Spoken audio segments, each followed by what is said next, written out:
జై శ్రీరామ్. 2022 నుంచి 2026 జూన్ వరకు మొత్తం 21 ప్రెడిక్షన్స్ అనేవి ప్రూవ్ అయ్యాయి. అవన్నీ కింద డిస్క్రిప్షన్లో ఇవ్వడం జరుగుతోంది. ఏ యూట్యూబ్ ఛానల్లోనూ ఇన్ని ప్రెడిక్షన్స్ అనేవి ప్రూవ్ అయినవి ఏ ఛానల్ లేదు.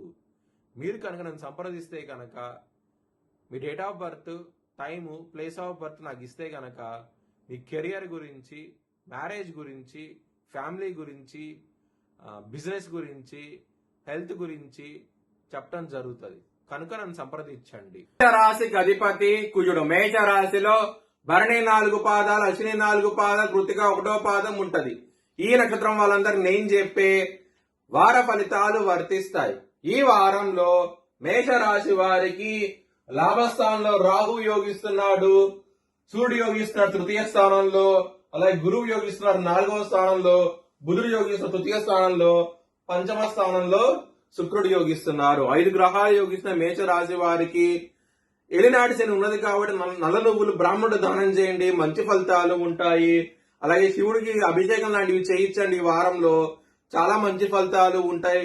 ఎలినాటి శని బాధల నుంచి విముక్తి పొందే అవకాశం ఉంటది. సోమవారం రోజున ముఖ్యమైన పనులు స్టార్ట్ చేసి ఖచ్చితంగా విజయం సాధిస్తారు. బుధవారం, శుక్రవారం రోజుల్లో మాత్రం వ్యతిరేకత ఫలితాలు, ధన నష్టం ఉంది కాబట్టి ముఖ్యమైన పనులు స్టార్ట్ చేయకండి, ఇబ్బంది పడే అవకాశం ఉంటది. మేష రాశి వారికి కుటుంబ పరంగా ఇబ్బందులు ఉంటాయి. ఎందుకంటే 2వ స్థానంలో కుజుడున్నాడు. శని యొక్క 3వ దృష్టి కుజుడు మీద పడుతోంది. కుజుడు, శని బద్ధ శత్రువులు. దాని మూలంగానే సమస్యలు ఉంటాయి. చాలా చాలా జాగ్రత్తగా ఉండండి. కుటుంబ పరంగా సమస్యలంటూ ఎక్కువగా ఉంటాయి కాబట్టి మీరు హనుమాన్ చాలీసా పారాయణం చేస్తే కనుక కుటుంబం పరంగా మంచి ఫలితాలు చూసే అవకాశం ఉంటది. ధన పరంగా సమస్యలు ఉంటాయి, విపరీతమైన ఖర్చు అంటూ ఉంటది. కొంచెం జాగ్రత్తగా ఉండండి. లవర్స్ కి చాలా బాగుంటది. పంచమ స్థానంలో శుక్రుడు ఉన్నారు కాబట్టి మంచి ఫలితాలు చూస్తారు.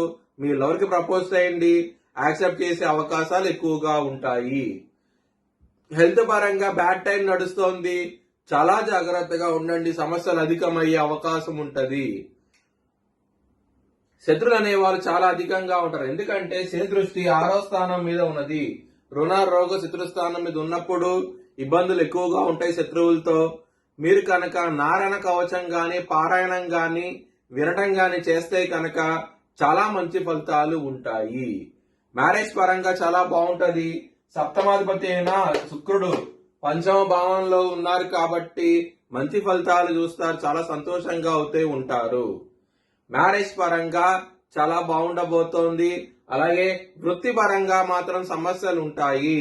ఎందుకంటే దశమాధిపతి వ్యయ స్థానంలో ఉన్నారు, కానీ గురువు గారి దృష్టి దశమ స్థానం మీద ఉన్నది కాబట్టి యావరేజ్ గా ఉండబోతోంది. ఈ వారం అనేది కొంచెం జాగ్రత్తలు తీసుకోండి, సమస్యలు అయితే ఉంటాయి. మీరు కనుక దక్షిణామూర్తి స్తోత్రపారాయణం చేస్తే కనుక ఖచ్చితంగా మంచి ఫలితాలు ఉంటాయి.